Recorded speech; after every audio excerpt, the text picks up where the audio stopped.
แล้วก็ลำดับต่อไปเราก็จะได้ร่วมรับฟังทิศทางและเป้าหมายของการดำเนินงานศูนย์จัดการเครือข่ายและก็อปท.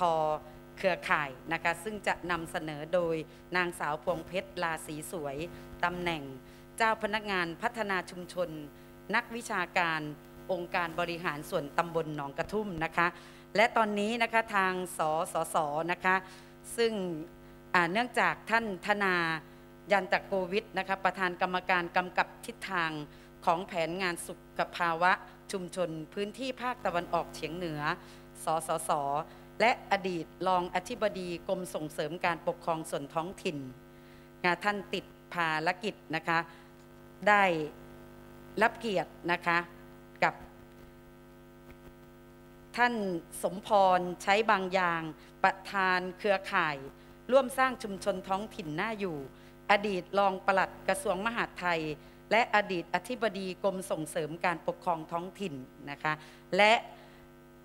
พี่ด้วงหรือว่านางสาวดวงพรเฮงบุญยพันธ์ผู้ช่วยผู้จัดการอาวุโสกองทุนสนับสนุนการสร้างเสริมสุขภาพรักษาการผู้อำนวยการสำนักสนับสนุนสุขภาวะชุมชนสำนัก3สำนักงานกองทุนสนับสนุนการสร้างเสริมสุขภาพสสสพร้อมทีมนักวิชาการสสสสำนัก3ได้เข้าร่วมอย่างเป็นทางการแล้วอย่างที่เราทราบกันดีนะคะว่าในช่วงนี้สถานการณ์ของโรคติดต่อไวรัสโคโรนา 2019 นะคะจึงทำให้สสสและเครือข่ายของเราอีก4แห่งนะคะที่ไม่ได้อยู่ร่วมในประชุมนะคะแต่ก็อยู่ในระบบของเราตลอดเวลานะคะโอกาสนี้ก็ขออนุญาตเรียนเชิญคุณพวงเพชรลาศรีสวยนะคะได้พบกับทิศทางและก็เป้าหมายของการดำเนินงานขอเรียนเชิญค่ะ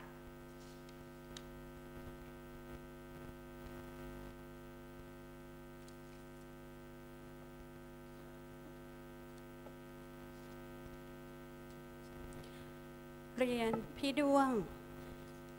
คุณดวงพรเฮงบุญยพันธ์ผู้ช่วยผู้จัดการอาวุโสกองทุนสนับสนุนการสร้างเสริมสุขภาพรักษาการแทนผู้อำนวยการสำนักสนับสนุนสุขภาวะชุมชนสำนัก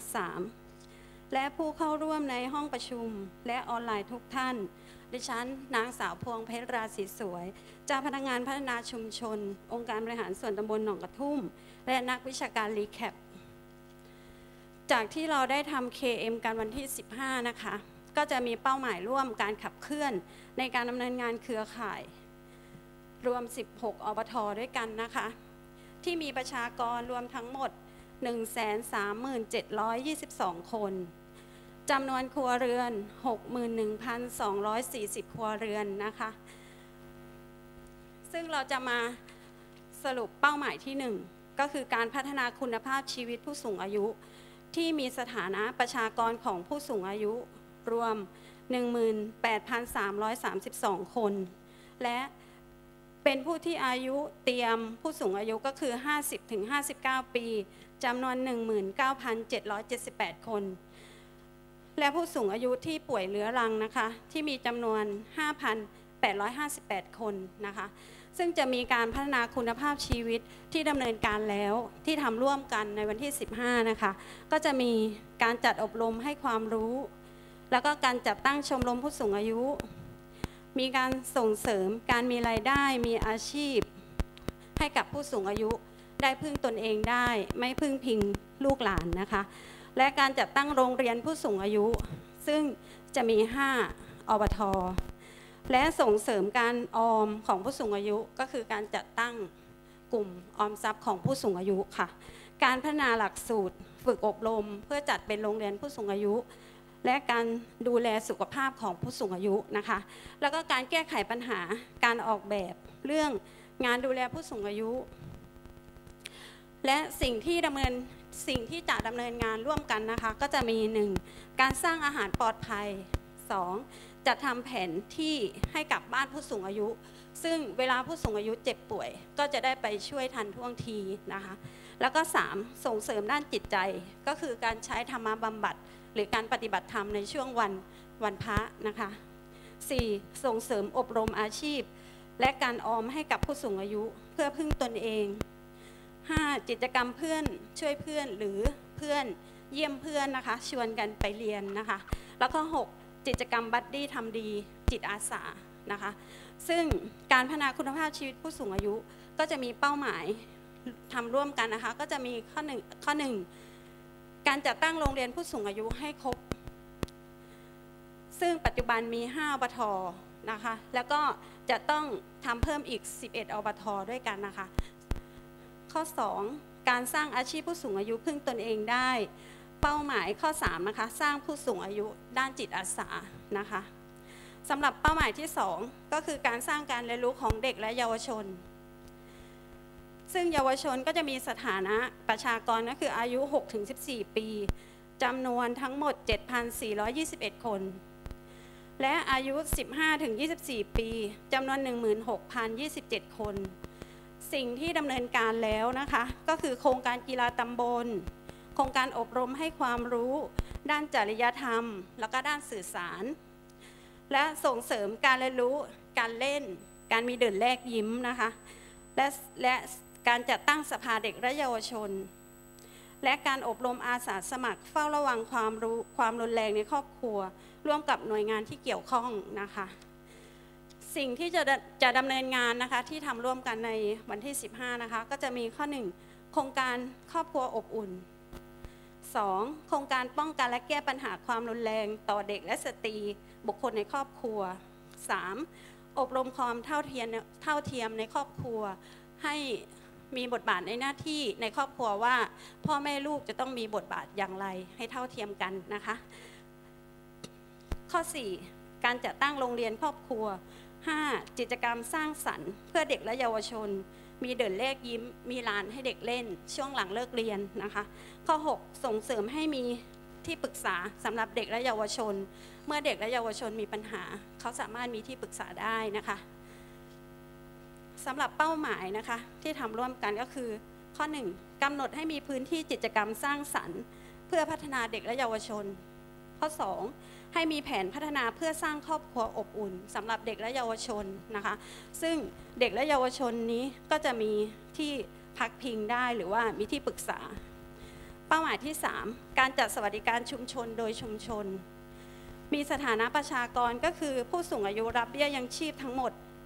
15,504 คนผู้พิการได้รับเบี้ยยังชีพก็คือ 3,312 คนและมีกองทุนสวัสดิการ15 อบท.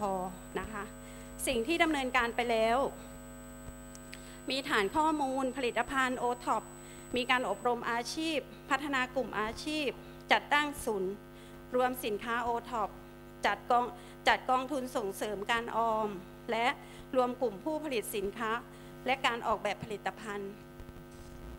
สิ่งที่จะดำเนินการนะคะสิ่งที่เรายังไม่ได้ทำก็คือ 1. ส่งเสริมสินค้า OTOP สนับสนุนการจัดตั้งแลนด์มาร์คให้มีสินค้า OTOP ในแต่ละชุมชนนะคะข้อ 3 โครงการถนนคนเดินเพื่อสร้างรายได้แล้วก็มีการจัดสวัสดิการนะคะข้อ 4 ส่งเสริมการจัดทำตลาดออนไลน์นะคะซึ่งให้เข้ากับสถานการณ์ปัจจุบันข้อ 5 ส่งเสริมแหล่งท่องเที่ยวในชุมชนเพื่อวิถีชุมชนนะคะข้อ 6 เปิดห้องเรียนภูมิปัญญาเพื่อให้มีการถ่ายทอดให้กับผู้สูงอายุถึงคนรุ่นหลังนะคะข้อ 7 รวมกลุ่มผู้ผลิตพัฒนามาตรฐานสินค้าให้มีมาตรฐานให้สู่ตลาดทั่วประเทศได้นะคะสำหรับเป้าหมายที่ทำร่วมกันนะคะก็คือการสร้างการพัฒนากองทุนชุมชนเพื่อช่วยเหลือในด้านอาชีพ 2. เพิ่มโอกาสให้ผู้ยากลำบากได้เข้าถึงบริการให้ทั่วถึงทุกครัวเรือนนะคะ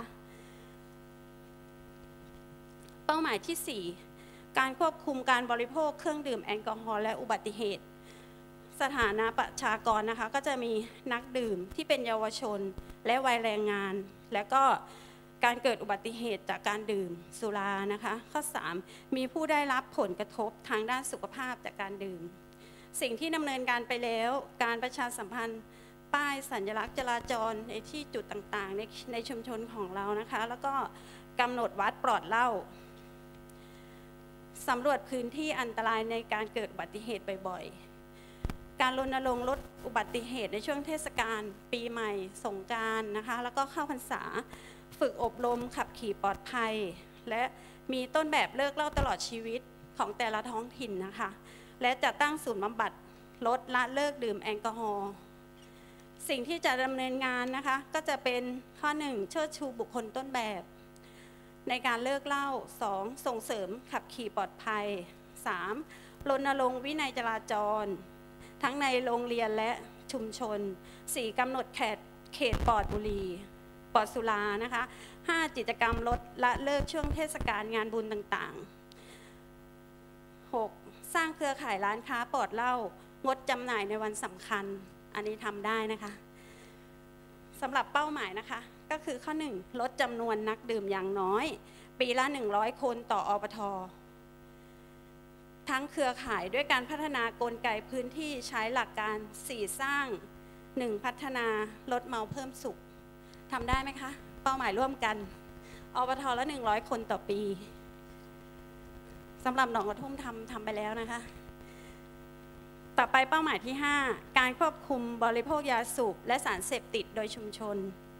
สถานะประชากรนะคะนักสูบจะเป็นเยาวชนและผู้สูงอายุที่สูบบุหรี่ 2. มีการสูบในที่ห้ามสูบอยากสูบตรงไหนก็สูบนะคะข้อ 3 มีผู้ได้รับผลกระทบทางสุขภาพจากผู้สูบบุหรี่ก็คือบุคคลในครอบครัวนะคะและสิ่งที่ดำเนินการแล้วนะคะที่ทำแล้วนะคะโดยเฉพาะเทศบาลเสริงสางเนี่ยจัดให้มีการรณรงค์สื่อสารเพื่อการลดละเลิกบุหรี่อบรมการป้องกันอุบัติเหตุในชุมชนสนับสนุนหน่วยงานให้เป็นต้นแบบลดปลอดบุหรี่นะคะแล้วก็พัฒนานวัตกรรมเลิกเช่นสมุนไพรเลิกบุหรี่สำรวจพื้นที่และจุดอันตราย